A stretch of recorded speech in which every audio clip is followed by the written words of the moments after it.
Une épouse noire par correspondance rejetée à cause de sa couleur de peau jusqu'à ce qu'un fermier millionnaire la considère comme parfaite. Vous êtes Amara Wilson. Le gentleman déglutit nerveusement, son teint se décolorant comme s'il avait croisé un spectre en plein soleil. Cet arrangement échouera. Vous avez omis de révéler votre origine africaine. Amara acheva ce qu'Harold Pierce ne parvint pas à formuler, son moral s'effondrant tandis qu'elle restait sur le quai de la gare, le délicat bonnet qu'elle avait acheté spécialement pour l'occasion apparaissant désormais comme un accessoire absurde au milieu de la honte. 21 jours de voyage, 6 mois de correspondance sincère, un coffre rempli d'aspirations et la perspective d'un nouveau départ loin de l'intolérance des métropoles. Tout s'est effondré en quelques instants dès qu'Harold a enfin observé son apparence. Dans votre correspondance, votre écriture était si éloquente. J'imaginais, hésita-t-il en reculant, la composition florale se dégradant visiblement sous sa main transpirante. Pourquoi ne m'as-tu pas informé? Amara inspira profondément, rassemblant toute la fierté qu'elle possédait. T'informer de quoi exactement? Que mon teint est aussi noir que la nuit, et pourtant mes émotions aussi sincères que les tiennes. Tu n'as jamais rien demandé. Harold jeta un regard inquiet autour de lui, observant les regards inquisiteurs des voyageurs et des cheminots. Dans la petite communauté de Riverbrook, une femme noire élégamment vêtue attirait déjà l'attention. Le fait qu'une femme noire soit ouvertement repoussée par un homme blanc créait un spectacle irrésistible. Tu dois comprendre ma situation. La société d'ici, mon entreprise, marmonna-t-il en reculant davantage. Je peux arranger le paiement de ton voyage de retour. Tu as l'air instruite. Je suis sûr que tu comprendras.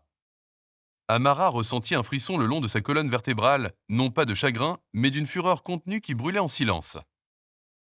Dans sa correspondance, Harold décrivait le cœur solitaire d'un veuf de 45 ans aspirant à la compagnie, à la compréhension et à une nouvelle aventure amoureuse.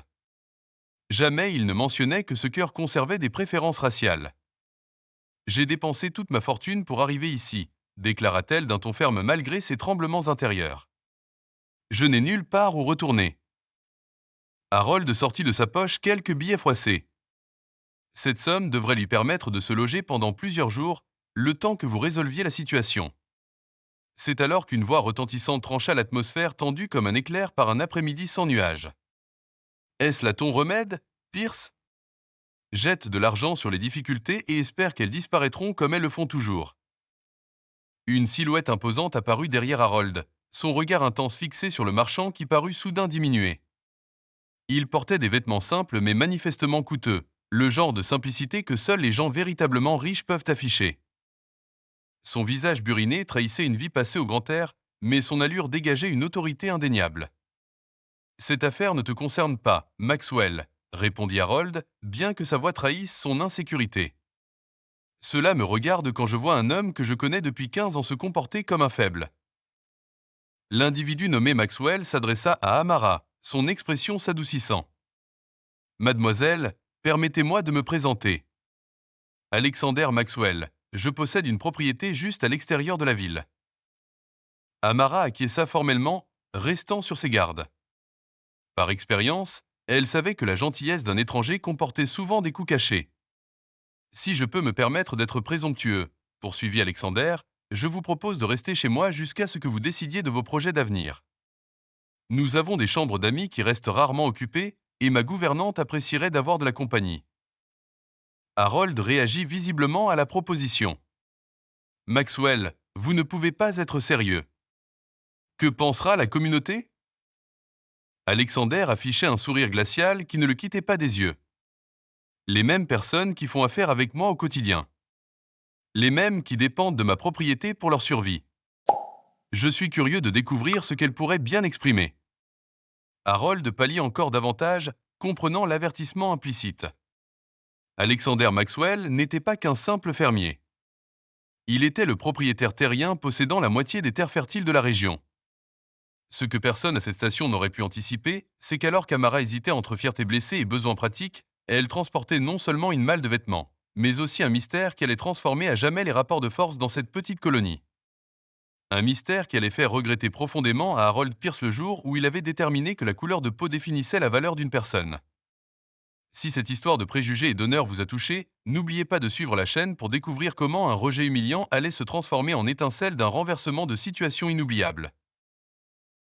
La propriété Maxwell n'était pas une simple ferme en périphérie, comme son propriétaire l'avait humblement décrite.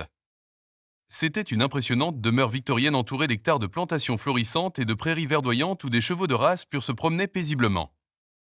Lorsque le véhicule d'Alexander franchit l'entrée majestueuse, Amara ressentit à la fois de l'étonnement et du doute. Les habitants d'ici ne sont pas habitués à la diversité, précisa Alexander en désignant la résidence principale. Riverbrook fut fondée par des familles conventionnelles, prisonnières du passé. Harold Pierce n'est que le signe d'une maladie plus profonde. La gouvernante, Madame Foster, une femme d'âge mûr au regard compatissant et à l'attitude rigide, accueillit Amara avec une politesse professionnelle. Si l'arrivée d'un visiteur noir la surprit, elle le dissimula. J'ai aménagé la chambre bleue, celle qui offre la plus belle vue sur le jardin, mentionna-t-elle en guidant Amara à travers des couloirs ornés d'œuvres d'art et d'antiquités inestimables. Ce soir-là, au dîner, servi dans la grande salle à manger, Alexander raconta son histoire.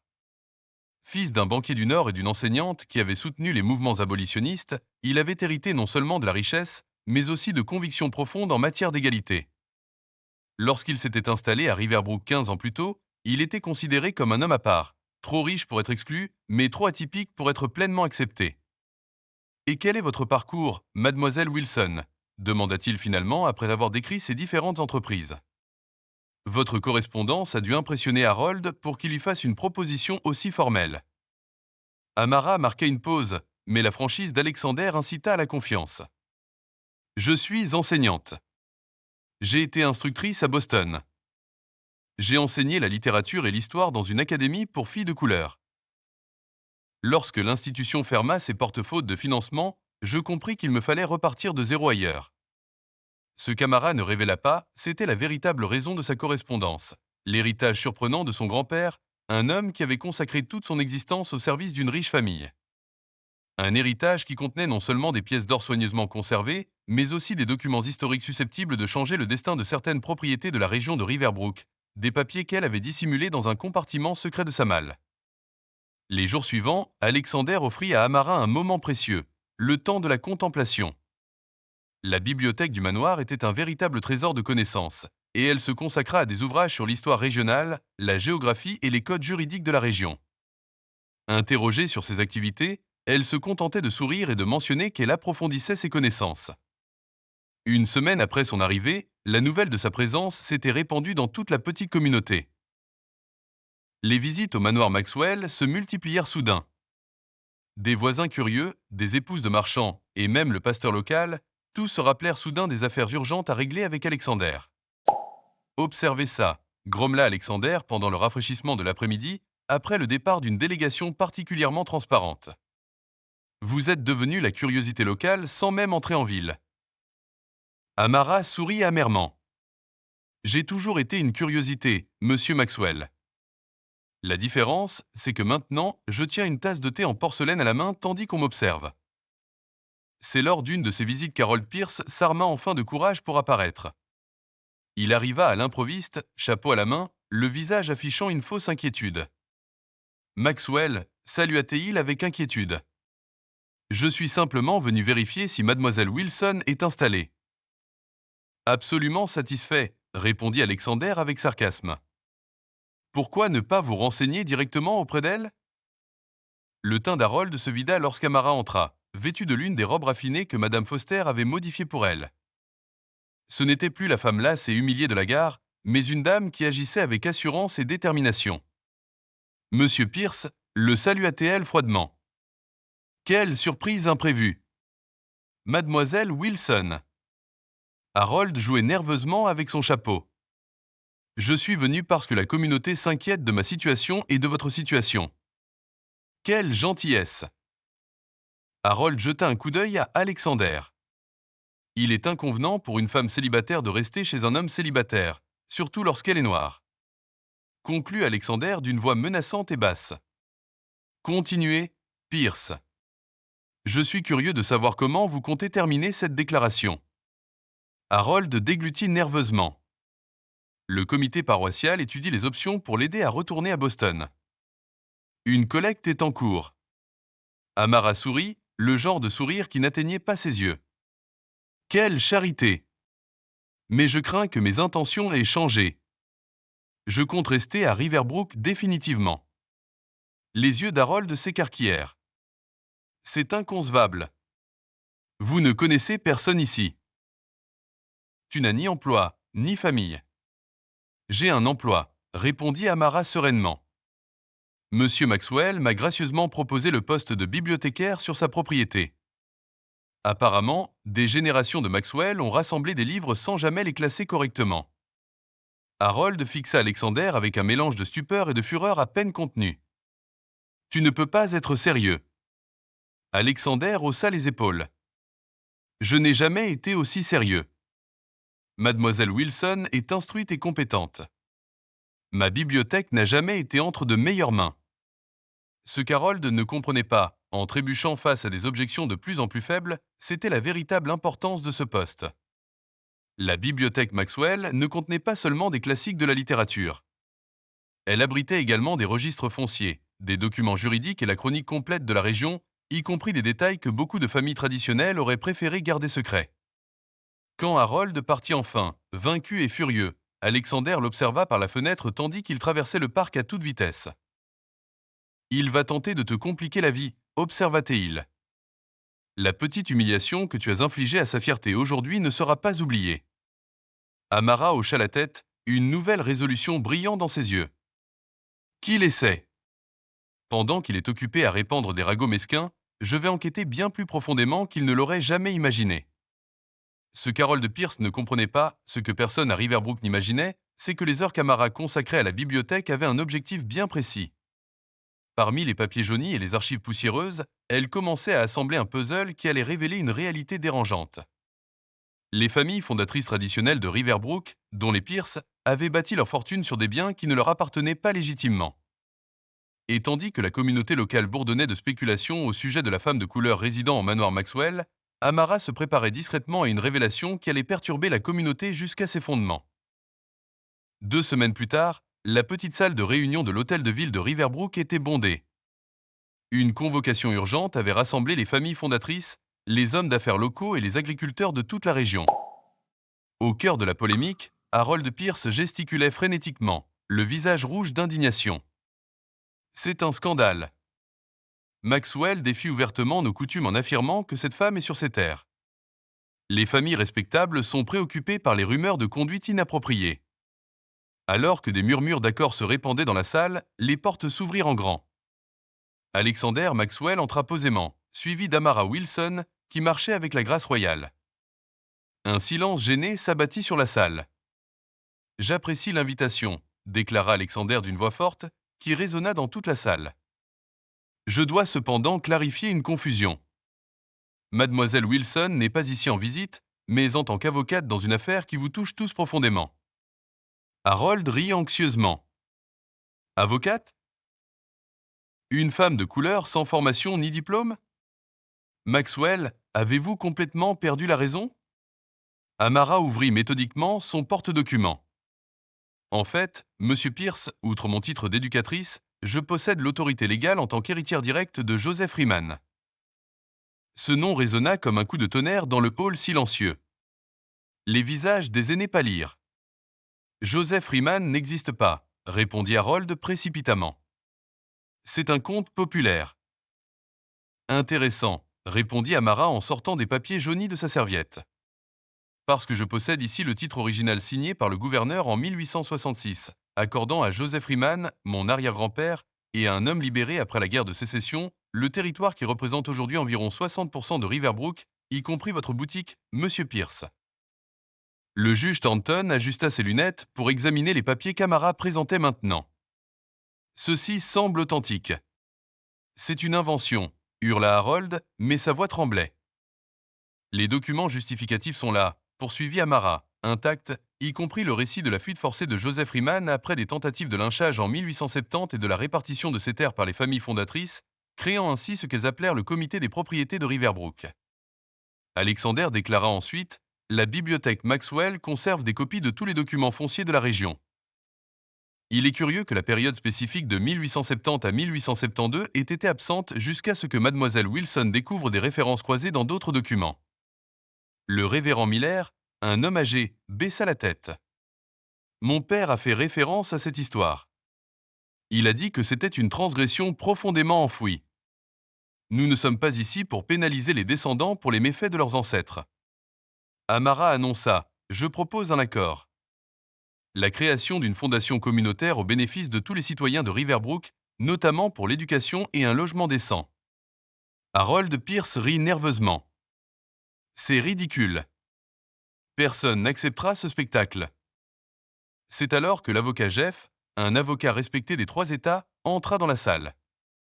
Les documents ont été confirmés par la Commission des archives historiques de l'État. Ils sont légitimes et j'ai le plaisir de vous informer que la plainte a été officiellement déposée. La salle s'est esclaffée.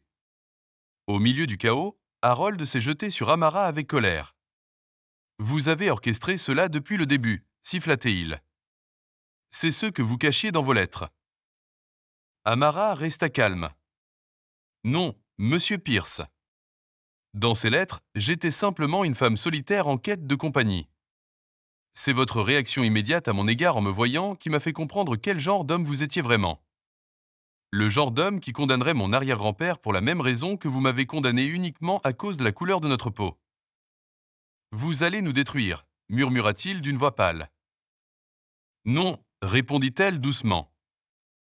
Je vais réparer une injustice historique de la manière la plus équitable possible pour tous. La distinction entre nous, monsieur Pierce, c'est que j'ai subi la discrimination toute mon existence, et pourtant je ne souhaite à personne de perdre son logement, pas même à toi. Alors qu'Harold Pierce s'effondrait sur une chaise, écrasé, le conseil municipal se retira pour examiner la proposition d'Amara. Alexander s'approcha d'elle, l'admiration limpide dans son regard. Tu aurais pu tout exiger, dit-il doucement. Et je me suis fait exactement comme ceux qui ont volé mon arrière-grand-père, répondit-elle. La justice n'est pas la vengeance, Alexander. C'est la restauration. Ce que personne dans cette salle ne pouvait concevoir en observant la femme qu'ils avaient rejetée et sous-estimée, c'est que la véritable transformation de Riverbrook ne faisait que commencer. Le message qui résonnerait dans les couloirs du pouvoir pour les générations à venir ne concernerait pas une femme venue pour détruire, mais une femme qui, même blessée, a choisi de reconstruire avec dignité et vision. Tandis qu'Harold Pierce affrontait la destruction de sa réputation, Amara Wilson et Alexander Maxwell échangèrent un regard porteur de promesses bien au-delà des terres et des documents, un regard qui évoquait un avenir où l'acceptation ne serait plus une question de couleur, mais de caractère. 6 mois après cette rencontre historique à l'hôtel de ville, Riverbrook avait été transformé. La Fondation Freeman, créée grâce aux fonds récupérés suite à des injustices historiques, finançait déjà des bourses pour les jeunes défavorisés et des projets d'amélioration de la communauté. Au cœur de ces transformations se trouvait Amara, non pas une figure vindicative, mais une visionnaire qui voyait au-delà de la douleur.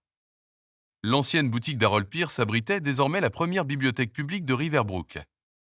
Ironiquement, un lieu où les histoires oubliées pouvaient enfin être partagées.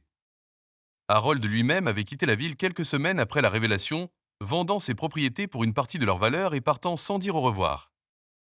La rumeur courait qu'il était employé comme commis dans une ville voisine, sa fierté diminuait comme son compte en banque. Tu aurais pu le ruiner complètement, remarqua Alexander un après-midi d'automne alors qu'il se promenait dans les jardins de sa propriété, aujourd'hui partiellement transformée en centre culturel. La plupart des gens auraient exigé jusqu'au dernier centime. Amara sourit en observant les enfants jouer sur les pelouses qui avaient été autrefois le domaine exclusif de l'élite. La vengeance m'aurait comblé pour un jour. Elle fit un geste vers l'espace qui l'entourait, cela nous comblera pour des générations. La nouvelle de l'affaire Freeman s'était répandue au-delà de Riverbrook, attirant journalistes et historiens désireux de documenter des cas similaires d'injustice foncière historique. Amara fut invitée à prendre la parole dans des universités, partageant non seulement son histoire personnelle, mais aussi la méthodologie juridique qu'elle avait utilisée pour rétablir la vérité. Lors d'un dîner de célébration dans le hall principal du manoir Maxwell, désormais officiellement baptisé Freeman Maxwell House, après le mariage discret de ses propriétaires, le juge Thornton leva son verre pour un toast inattendu. À la femme qui nous a appris que la justice n'est pas seulement un concept juridique, mais une pratique quotidienne, déclara-t-il, la voix brisée par une émotion sincère. Quand Tamara est arrivée dans notre ville, nous pensions savoir exactement qui elle était, rien qu'à son apparence. Quelle leçon d'humilité et nécessaire nous avons apprises? À ses côtés, Martha Webb, désormais directrice de la nouvelle école communautaire, hocha vigoureusement la tête. Et dire que tout avait commencé par un cruel refus à la gare. Alexander prit la main d'Amara dans la sienne. La meilleure décision qu'Harold Pierce ait jamais prise a été de te rejeter, murmura-t-il en souriant. Même si je doute qu'il soit d'accord. Sur l'ancienne place centrale, où autrefois seules les familles traditionnelles étaient célébrées, un nouveau monument avait été érigé. Non pas une grande statue, mais une simple plaque de bronze racontant l'histoire de Joseph Riemann et comment ces terres injustement confisquées avaient enfin retrouvé leur vocation au service de la communauté. Alors que la nuit tombait sur Riverbrook, Amara observait les lumières de la ville depuis sa nouvelle véranda. Arrivée comme un danger rejeté, une femme noire jugée indigne d'appartenir à la communauté, elle était désormais non seulement acceptée, mais respectée, non pas pour s'être pliée aux attentes des autres, mais pour avoir défendu ses principes. Lorsqu'Alexander la rejoignit avec 2 tasses de thé, Amara repensa au chemin parcouru. Vous savez ce qui est ironique? Dit-elle. Harold m'a rejeté parce qu'il ne pouvait imaginer partager sa vie avec quelqu'un qui ne correspondait pas à sa vision étroite du monde. Finalement, c'est précisément ce qui l'a détruit. Alors que vous prospériez grâce à ce qu'il méprisait.